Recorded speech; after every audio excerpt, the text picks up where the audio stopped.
Rodrigo Tomás, Coelho no Vasco. Tem mais algum reforço engatilhado para o Gigante da Colina? Existe o interesse, é um alvo real, as tratativas existem. O Vasco entende que precisa de forma desesperadora de um zagueiro, talvez 2, e de um atacante de velocidade, tá? A avaliação é de que o elenco tem carências, mas essas são as principais. E olha que vários zagueiros já foram especulados, o Luizão do West Ham, o Davi Ricardo do Ceará. Mais recentemente também surgiu a especulação do Kaique, que é um zagueiro formado na base do Santos, que está jogando na segunda divisão da Espanha. Sobre o Coelho, poderia haver uma troca de jogadores, tá? Então, é uma negociação que está acontecendo. Nunca é fácil tirar jogador do Atlético Paranaense, mas eu não descartaria. Foi muito criticado pelo torcedor do Furacão, mas que fez boa reta final de Série A, tá? O Atlético Paranaense caiu, mas não por culpa do Coelho. Vinícius Gomes, Coelho, Verrete, Adson, vai dar trabalho. Cara, o Adson me surpreendeu. Achei que foi um investimento altíssimo, feito pelo Matos. Ele teve uma dificuldade para se entrosar, mas depois pegou moral, estava jogando bem quando ele se contundiu. O Verrete é super artilheiro. O Coelho tem muita dificuldade com fazer gols. Ele cria oportunidades, ele permite chances para os companheiros, mas finalizar nem sempre é o mais forte dele, mas se contratado passa a ser reforço interessante também. Na semana passada, o Baran foi o primeiro a informar que o Marinakis viria ao Brasil no dezembro. E a vinda dele tinha tudo a ver com a compra do Vasco. Depois, informaram que ele viria ao Brasil para falar sobre o Vasco, mas também por conta de um casamento na família do Bertolucci. Mandei mensagem para uma pessoa próxima ao Bertolucci. Essa pessoa contou que o Marinakis sim vem. O filho do Bertolucci quem ficou noivo nesse ano e tá planejando casar no ano que vem, tá? Então você tá me explicando que assim, que dentro do São Paulo não vem com bons olhos o cara, e não faz sentido mesmo, tá? Tava explicando no começo da live que o Marinakis conversa com o Júlio Casares, já foram 2 reuniões pessoais para que o Marinakis não compre a base do São Paulo, mas seja parceiro ele vai investir dinheiro no São Paulo vai usar essa grana para contratar jogador na base. O jogador vai ser vendido e o São Paulo destina um percentual para o Marinakis.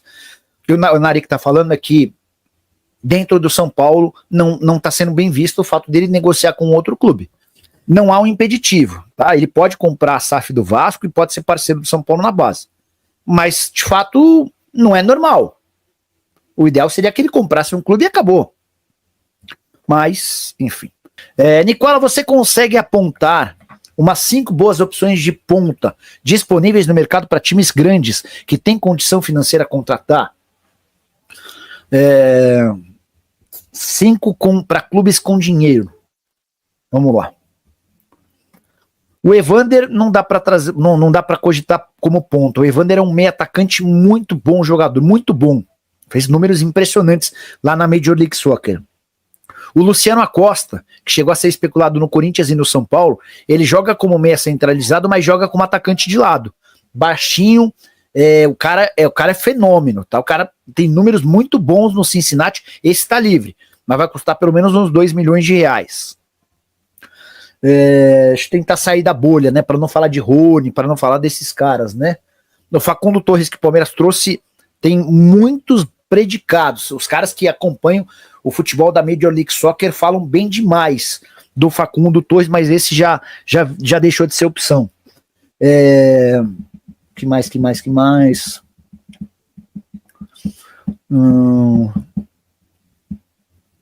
Vou dar uma pensada para acrescentar mais nomes, tá? Vou dar uma pensada e aí eu te trago mais outros nomes.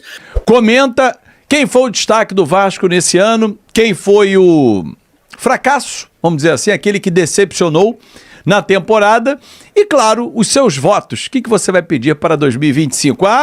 E se inscreve no nosso canal, dá aquela moral. E vem aí uma competição internacional.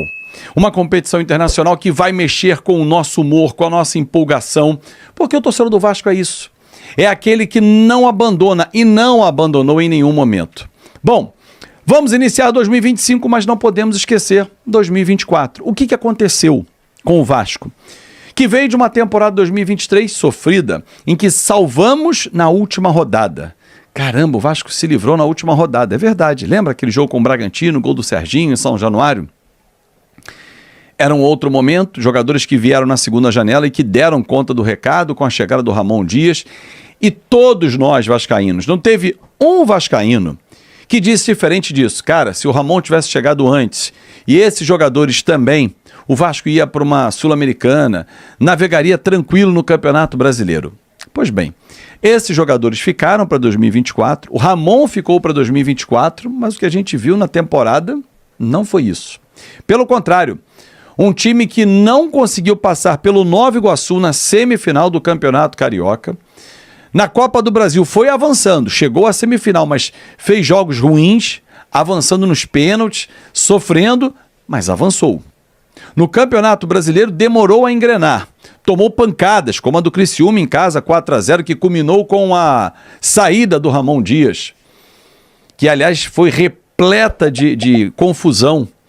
O Vasco não conseguiu andar no primeiro semestre. E para culminar, depois da posse em janeiro desse ano, o presidente Pedrinho se viu obrigado a intervir na SAF do Vasco. Aí estava o maior medo do torcedor. Uma intervenção do associativo, porém necessária.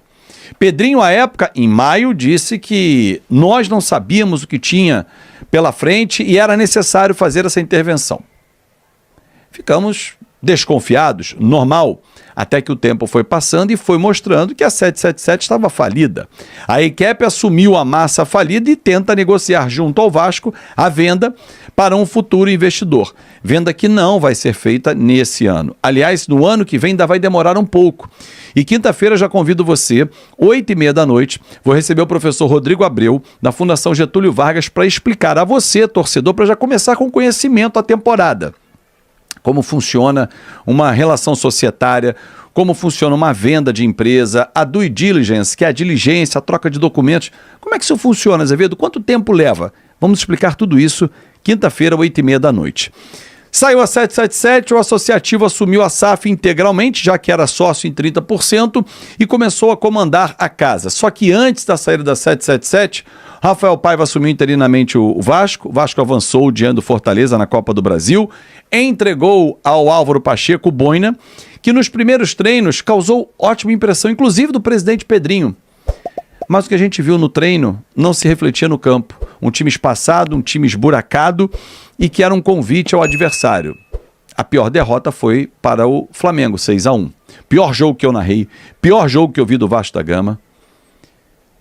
Passou, o Pedrinho interviu, mandou embora e colocou o Rafael Paiva. Inicialmente ele era um interino, mas ele foi ficando, o trabalho foi rendendo frutos e o Vasco foi crescendo na temporada. Saiu do sufoco na zona de rebaixamento do Campeonato Brasileiro, avançou na Copa do Brasil, chegou à semifinal, recebeu reforços, em especial o Felipe Coutinho, Souza, Alex Teixeira também voltaram, Maxime Domingues, Jean David e Emerson Rodrigues chegaram. Só que esses três demoraram a performar ou não performaram como todos esperávamos. Mas Felipe Coutinho foi oscilando, mas foi importante, fez gol no Clássico com o Flamengo, fez gol no duelo com o Atlético Mineiro e é um jogador que a torcida confia demais. Só que veio a reta final, a gente chegou a sonhar com a Libertadores, mas bateu na trave. A eliminação para a final da Copa do Brasil caiu como uma ducha de água fria, porque o torcedor ficou com aquele sentimento que dava para chegar à final. Mas ok, olhando os números da temporada, o Vasco terminou sem susto o Campeonato Brasileiro, com uma vaga na Sul-Americana, que ele não disputa uma competição internacional desde 2018, quando foi para as Libertadores, e depois 2021, quando ele foi para a própria Sul-Americana. Então são anos esporádicos, então há 5 anos, há 4, né? O Vasco vai completar agora em 25, não ia para uma competição internacional. Então, assim, importante o Vasco voltar a disputar uma competição internacional. Teve novo patrocínio, novas receitas. E a gestão atual tenta encontrar caminhos. É fácil? Claro que não é fácil. Erra? Muito. Acerta? Também muito. Todo mundo erra e acerta, torcedor. Rafael Paiva foi embora, Felipe assumiu interinamente e entregou o bastão para o Fábio Carilli, que assume a partir de 2025. Meus votos para 2025, torcedor. Eu desejo um Vasco unido, dentro e fora de campo. A torcida é espetacular, não há o que falar, apoia integralmente. Mas quando em grupos, em células, a gente observa o comportamento, é notório é notório que existem grupos torcendo contra. E aí eu não consigo aceitar que um vascaíno torça contra o próprio Vasco.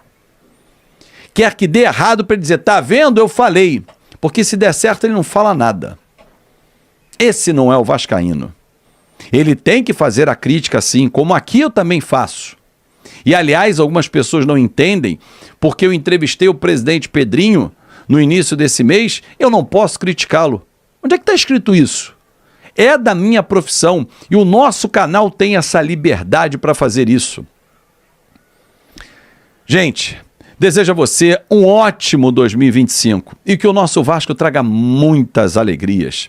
Voltando a uma competição internacional em que irei narrar com o coração, porque aqui há 47 anos bate o coração vascaíno. A gente vai falar também sobre movimentação na Europa, porque o atleta do Vasco, jogador do Vasco, Cleiton Silva, pode ter despertado o interesse de nada mais, nada menos do que do Benfica de Portugal. Edu, o jogador tem 10 gols em 18 jogos e uma assistência. É o terceiro artilheiro lá, Edu. Você acredita? Eu acredito, né, cara? Tá chovendo Bruna Marquezine e na nossa vez cai a Hebe Camargo, a Regina Casé no nosso colo, né? Impressionante. Então eu acredito sim, Lineker. O Cleiton Silva é um jogador bem adaptado ao futebol português, né, cara? E aqui no Vasco ele tinha também a sombra do Verratti. Eu lembro da estreia do Cleiton Silva. Você lembra onde nós assistimos essa estreia? No Maracanã, em um jogo que ele chegou na semana, virou titular do nada. E no dia a gente ainda falou assim, pô, mas esse cara pode ajudar, hein? Ele não é tão ruim não, ele tem força ali, pode ser que em um momento que o Vasco precisa de 2 centroavantes ali, ele joga ao lado do Verratti, seria bacana e tal, mas infelizmente a passagem dele acabou sendo ruim, muito pelo aquele jogo dele contra o Juventude, lá em Caxias do Sul, não sei se você vai se lembrar, que ele foi muito mal, mas muito mal, parecia estar gordo, essa é a verdade. E aí voltou para Portugal, para o Rio Ave, time que é do Marinax. Marinax é dono do time que o Cleiton Silva hoje está cedido pelo Vasco da Gama e agora desperta o interesse do Benfica. Futebol tem dessas. Tem também o Gabriel Peck, que era muito xingado aqui, foi para os Estados Unidos e deslanchou. Tem o Evander, vários outros jogadores. E agora o Vasco que se vira em relação ao Cleiton Silva, né? Porque trazer de volta não vai. Isso aí, obviamente, o Vasco não vai fazer. Mas o que vai ser feito em relação ao jogador, a gente tem que ter calma. Até porque meu amigo Fernando Souza, que está aqui no chat, cara, vou até colocar ele na tela, o Cleiton pode ser o reserva do Verratti. Não pode. O Benfica interessado nele, ele vai vir pro Vasco para ser reserva do Verratti? Só se ele for maluco, né, Link? A gente tem que observar também o mercado como oportunidade, né? Já que a palavra no Vasco hoje é oportunidade de mercado, é oportunidade disso, oportunidade daquilo, existe também a oportunidade de você vender um jogador no ápice da sua valorização. Como que funciona essa movimentação de mercado? Vamos lá. O Cleiton Silva, sendo pretendido pelo Benfica, é algo que vai acontecer o tempo inteiro?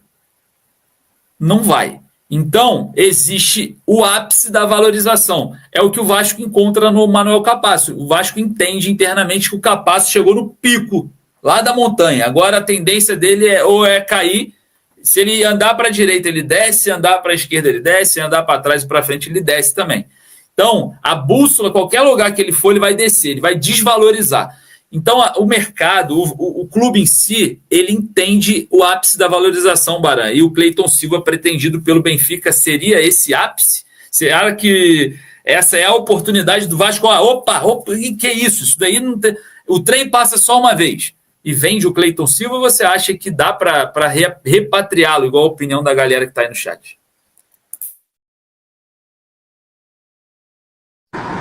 Eu prefiro que o Vasco aproveite essa oportunidade e venda do Benfica. Não bota no fone aí. Tá longe. Beleza. Olha aqui, eu acho que o Vasco tem que aproveitar a oportunidade de vender agora para o Benfica. Talvez não tenha uma outra chance de vendê-lo. É bom lembrar, o Campeonato Português já está se encaminhando para metade. A gente está numa janela de meio do ano. No meio da temporada, melhor colocando a europeia, Se não vender agora, talvez não venda mais. Exatamente. O ápice, a chance é agora. Olha, Muita gente fala, tá fazendo gol. Mas e se volta e não faz mais gol? Aí a torcida chuta o cara de novo e o cara vai ser vendido pro Casa Pia, de onde ele veio, o Rio Ave do Marinápolis, que não é um clube ainda em Portugal muito bem financeiramente, ainda está ali nos medianos de Portugal, mas a gente observa o Benfica de olho no jogador, mas eu trocaria o Cleiton Silva pela compra da SAF do Vasco. Se eu fosse o Pedrinho, botava nesse bolo aí. Não, ô Marinápolis, assina agora, aqui e toma o Cleiton aí. Eu acho que interessante seria o Vasco negociar com o Benfica e manter uma porcentagem do atleta. Porque no Benfica é provável que ele faça mais gols e tenha mais destaque do que no Rio Ave. Então acho que é interessante para o Vasco negociar o atleta mantendo alguma porcentagem. Pode ser que dê certo, pode ser que não também, né? É interessante uma negociação mantendo porcentagem, porque você trabalha no risco, né? Pode essa porcentagem desvalorizar também, pode valorizar, é um risco, mas é exatamente dessa forma. O Edu está trazendo os números aí do Cleiton. Os números do Cleiton lá pelo campeonato português lá no Casa Pia, lembrando que ele está cedido lá até o final da temporada, né? Então, no caso, dia 29 de junho, o contrato dele acaba lá com o Casa Pia, aliás, com o Rio Ave, ele pode retornar ao Vasco da Gama ou ser negociado com outro clube. Ele tem 9 gols em 16 jogos em que ele foi titular nos 16, tá? Uma minutagem alta aí de 86 minutos em média por partida. O Cleiton sendo importante para a equipe do Rio Ave lá no campeonato. Tem também uma assistência no campeonato português. A equipe, né, do Rio Ave que está, vamos ver aqui, qual a posição do Rio Ave no campeonato português, para a gente poder falar um pouquinho sobre a... Caramba, cadê o nosso campeonato português aqui? Pronto. O Rio Ave hoje é o 10º colocado no campeonato português. E o Cleiton Silva ajudando aí com esses números a equipe portuguesa. Deixa eu lembrar aqui, ó, o amigo Josinaldo, só retomando no assunto do Capaz. Nossa, não sabe nada de bola. O cara sabe jogar bola limpo. Lembra do Gamarra do Paraguai na Copa do Mundo? Amigo, sem fazer falta. Quantos Gamarras vão nascer, meu? Ele não é o Gamarra, não. Esquece isso. Mas esse aí é o Cleiton Silva, né, Lineker? Vamos que vamos. Exatamente, esse é o Cleiton Silva. Vai lá, Baran. Pera aí, deixa eu te tirar daí, pera aí. Pronto. Só me falta o Marinápolis levar ele para o Nottingham Forest. O Nottingham que está em nada mais, nada menos que vice-líder, hein? Da Premier League, hein? Do campeonato mais difícil do planeta. Ele pode perder a vice-liderança amanhã, que amanhã o Arsenal joga, dia 1º de janeiro. O Arsenal ganhando recupera a 2ª colocação, mas de qualquer maneira já está espetacular. Está espetacular a campanha do Nottingham Forest. Parece que a situação se aquece aí. O Vasco segue negociando com o Evangelos Marinápolis. Inclusive o grego já se encontrou pessoalmente com representantes do Vasco. Há uma expectativa em janeiro que importantes passos sejam dados sobre a venda da SAF. A negociação do grego com o São Paulo não atrapalha uma eventual compra da SAF do Vasco. Vasco faz proposta por Wanderson e aguarda a resposta do Internacional. O Cruz Maltino propõe um empréstimo do atacante junto ao Colorado. Dívidas antigas com o Colorado podem atrapalhar. Balbuena ainda interessa, mas os russos do Dínamo não querem liberar facilmente. O jogador tem contrato até o meio do ano. O Vasco estuda fazer uma proposta para ele vir no início da temporada. Mesmo assim, a diretoria segue na busca por outro zagueiro. Tem um nome que está até adiantado. Se gostou do vídeo, se inscreva no canal, ative o sininho de notificação e deixe um like. Obrigado a todos e até o próximo vídeo.